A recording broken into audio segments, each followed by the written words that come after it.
Let's call our meeting to order. Chris? Yes. Roger? Yes. Adam? Yes. Caitlin? Yes. Tammy? Yes. Sherry? Yes. Jennifer? Yes. 7 present. Okay, next up we need an approval and adoption of the agenda. I'll make that approval. Second. Okay. Are you talking over there? Motion by Tammy Palmer, seconded by Caitlin Mace to approve and adopt the agenda as presented. All those in favor? Aye. Yes. Opposed? 7 yes. Next up, let's go through board norms. This month we are going to approve norms 9 and 10. We will be guided by the mission statement, which focuses on professional development, which enhances success for all students, and we will use humor as appropriate to help us work better together. Okay. Next is the Pledge of Allegiance. Hey, Caitlin, will you lead us, please? I pledge allegiance to the flag of the United States of America and to the republic for which it stands, one nation, under God, indivisible, with liberty and justice for all. Okay. Next, we have board recognition. I don't think we have any for this month. Citizen participation, and we don't have anybody signed up for citizen participation. Let's move into consent agenda items. There are quite a few items, quite a few reports under consent agenda. If anybody needs clarification or questions, now's the time to ask. Otherwise, it's a lot of end-of-year reports. If no questions, we do need a motion. I'll move. Thank you. Motion by Caitlin Mace, seconded by Chris Bell to approve the consent agenda as presented. All those in favor? Yes. Opposed? 7 yes. Okay, next on our agenda tonight is the financial statement and June bills. I think there's 3 different check runs in your packet. So if you've got questions, we can talk about anything. And if not, we just need a motion. Motion. Second. Motion by Chris Bell, seconded by Roger Bridgman to approve the financial statement and action on the June bills as presented. All those in favor? Yes. Opposed? Abstain. 6 yes, 1 abstain. All right, next on the agenda we have administrative reports. Let's start with board and committee reports. I believe, Sherry, did you just attend a conference? The summer summit down at Branson, yeah. And I also sat in on the delegate because we voted in our new board for next year. So I sat in on that, and it was kind of a mini annual meeting from what we attended. I went to different sessions, and you could call them that. I don't know. Are you going to talk about any of those sessions in your? I can if you need. I didn't know if you want me to. Hey, you're fine. I Okay. can still- Let's see if I can find them. I got them here somewhere. It's a little paper or something.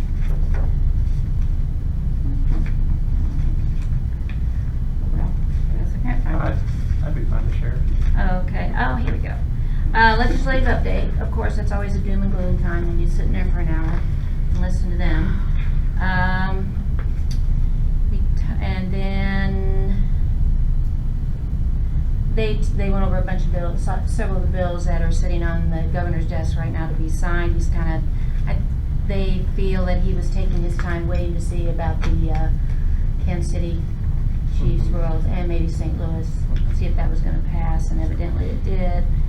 The next one was homeschool participation, extracurricular activities. Mish's working on getting that taken care of, and that will go into effect this next school year. Now, it will include middle school and high school. Summer legal issues, basically it was just a extension of the legislative update. They really didn't have a whole lot to say because there's so much stuff in the air. There's a lot of bills sitting on the governor's desk. They don't know what he's going to sign, what he's going to send back. That's about all I have, and I know if you've got anything else you want to put in. Yeah, just some things to add with some of those bills. They are contingent upon appropriation, so if it's not funded, it won't be required. And some of the bills they don't know are legal and probably go into litigation and get thrown out. One of them is you may have seen where they've got the cap, 5% cap on counties or 0 or stays the same.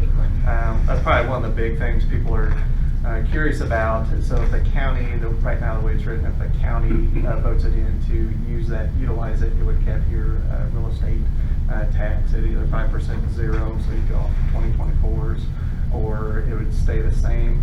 I think that'll get thrown out because school districts go into multiple counties, so it would be equitable for all the families who attend. So likely it'll get thrown out, but we'll just have to watch. But yeah, right now is the time all the attorneys are going through and seeing what actually works, doesn't work, and then policymakers will make policies for us and kick it out. But one of the things I'm proud to say, some of the school districts got checked up on about getting their policies current and getting all of theirs approved, because the MSBA could see who had and hadn't approved policies. So I would say we've got all of ours approved. We use MCE, but we're all up to date on that. So we weren't on the naughty list. There are a lot of there is one other thing, and I actually ran across it this afternoon, and I don't know how many of you actually read it, but now they're turning the wheels on a new trend for the state of Missouri to offer an alternative trade school, which, you know, that's kind of a big thing for us because there are a lot of kids that go to trade schools. And legislation is sitting on the governor's desk, which would allow high school graduates to attend career certificate programs free of charge, and which they think an estimated 600 students would participate a year on that. So that's just something to look forward to. But it is kind of, you know, if you go to trade school, you don't have to go as long. You start making money right away. So is that instead of doing A plus? It is, let's see. Because right Right now, now Senator, that's okay, Yeah, State that's what it Rep, is. State Rep Ann Kelly filed the bill in the House, which mirrors the A+ program, but funds trade school education rather than classroom degrees. So this, and then the state's fast track workforce incentive grant is another similar program to it. So there's a lot of things out there, but I'm kind of glad to see, because not every student is college. both my boys went You know, yeah, yours with did. A plus. Yeah. So it was State nice. Tech is loaded right now. Yeah. There's Yeah. programs that they can't Yeah. even get into. Right. And they're booked So- out for a while, so. Yeah. So that's the That's new neat. trend. Okay. That's new. All right, I'll I've shut been in the up. high school for a while, obviously. Yeah. When you go to your meeting, the next meeting you go to, I can't promise that I can go, but will you let me know and I'll go with you? Should be October. Yeah, probably Okay. October. Okay. Probably when it'll be. Our district one will come up in the fall too, so we'll go to that one. Like we But- did last year? huh? Yeah, Yeah. yeah. And it's in Washington this year. Okay. And this is the Delegate Assembly Handbook, if anybody wants to look at it. It was rather short meetings, sometimes they get a little long and boring, but The other nice thing to throw in here, some of the legislation that was passed, we already have in play. yeah. Like cell phone policy, different things. So we're good there, and some of the safety and security stuff, we've already got that stuff in play. I think that's, speaks well to our district. Yeah. Oh, Speaks yeah, well to the game. right. And the other thing, I told Dr. Davidson about this today, is that MSBA closed on the land that they were wanting to buy to open their safety center. And it's out close to the airport out of Columbia. And eventually, I do believe they're looking at maybe moving the whole headquarters out there. Currently in Jeff City, right? Columbia. It is in Columbia. All right, thanks. Thanks for attending. Yeah, good information. Okay, principal end of year reports. If you need questions answered, send an email. Pretty direct. I can help facilitate that if necessary. Special ed report, same story. Let's move into assistant superintendent report. Sure. The only update I had on my report was that our federal programs application has been opened finally. It was supposed to be open the 1st of June, and they just opened it yesterday. However, our Title II funds have not been allocated by the federal government yet. So as of now, we have Title I and Title IV funds that I am working on the budget application for. Because the Title IV funds were lower, we'll probably just push those, transfer them into Title I, and it'll cover our title teacher salaries and a little bit for supplies, but that's it. So, but our rep from DESI did say that they are expecting that the federal government will release Title II funds for this school year. So, Thank you. you're welcome. Superintendent report. Yeah, just something to highlight is our 5th annual participation in the parade, which seems it's kind of 5 years has flown by. But if you would like to participate, just wear some Cuba gear and then be up at Mizell's funeral home at 5:30, and we'll walk like we normally do and hand out some candy. Have a good time. Okay. Excellent, thank you. And it looks like from all of the reports in general, just from principal to assistant to superintendent reports, that summer school's going well.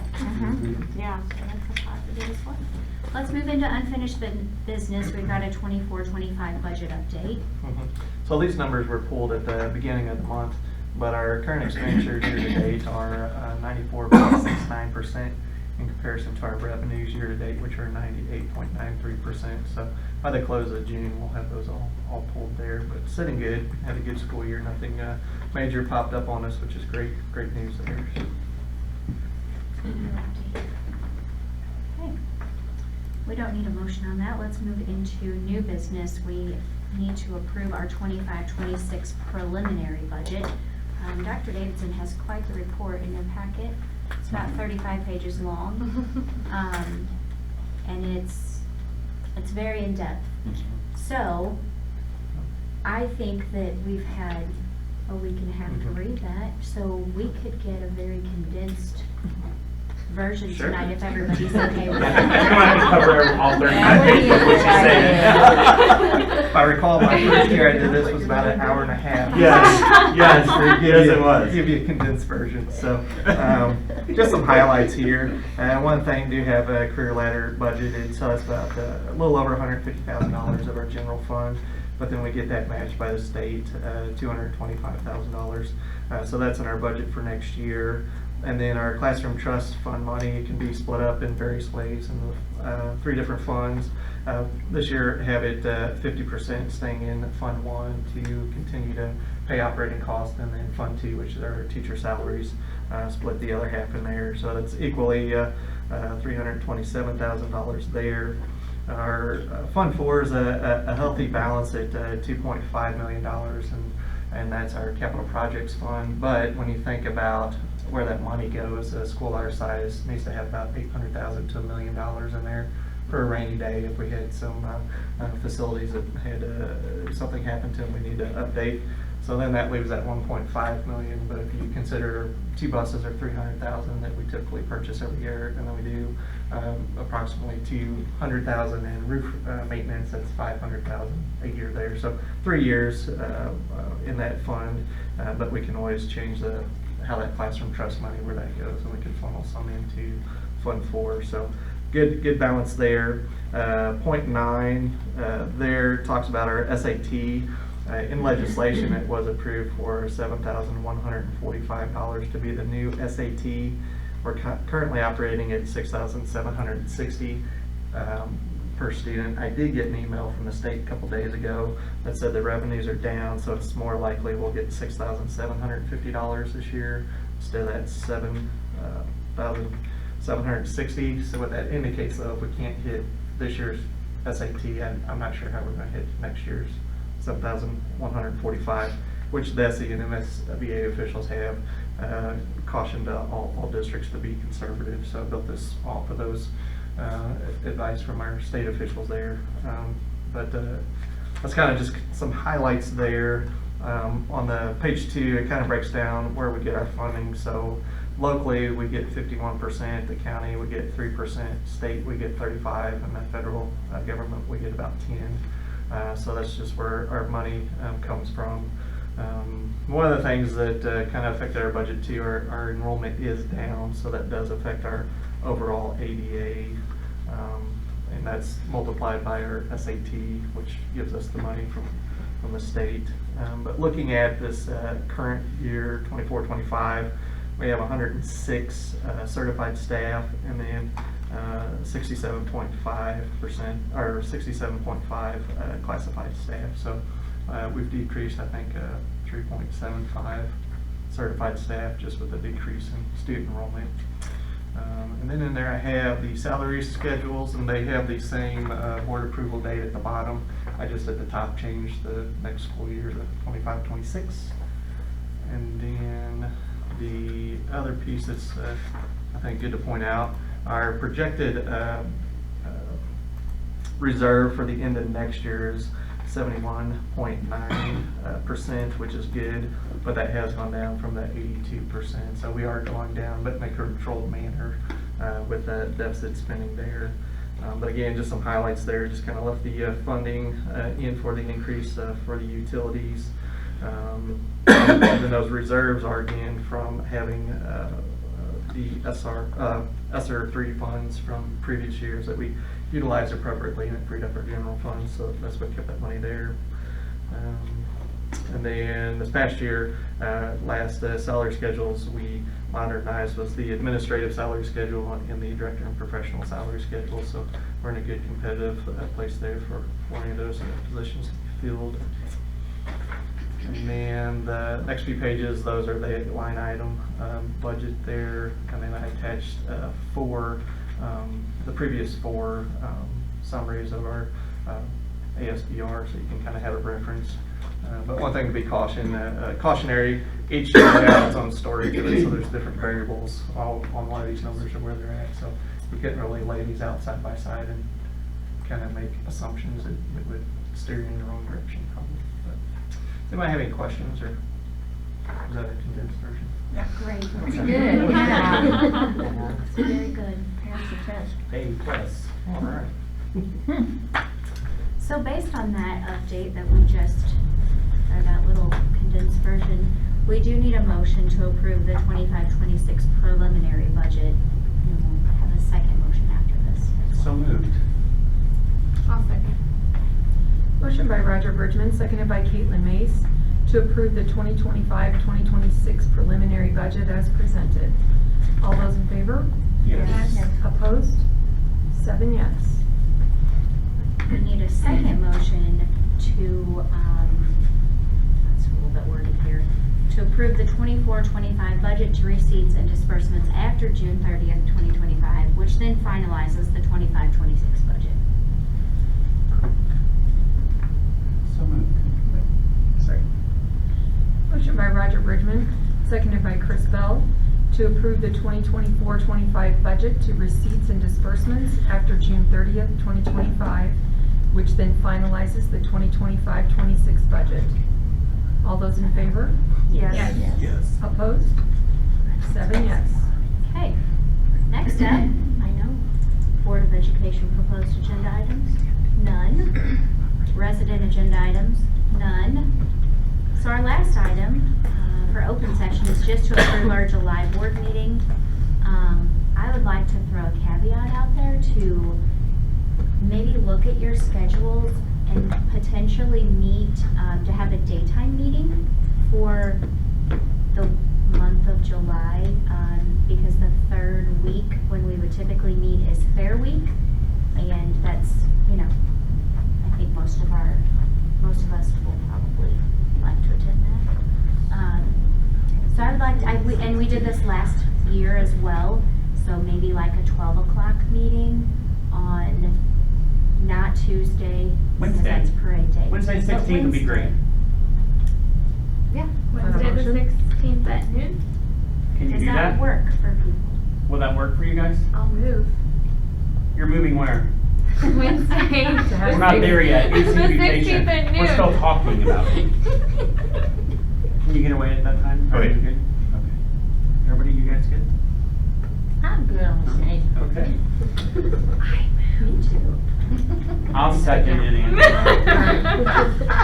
Motion by Caitlin Mace, seconded by Roger Bridgman, to schedule the regular July board meeting on Wednesday, July 16th, 2025 at 12 p.m. noon, with closed session to follow. All those in favor? Yes. Yes. Opposed? 7 yes. We get to see each other 2 days in a row. Yes. Okay. See you at the parade. Next up, We need a motion to go into closed session after a 2-minute recess.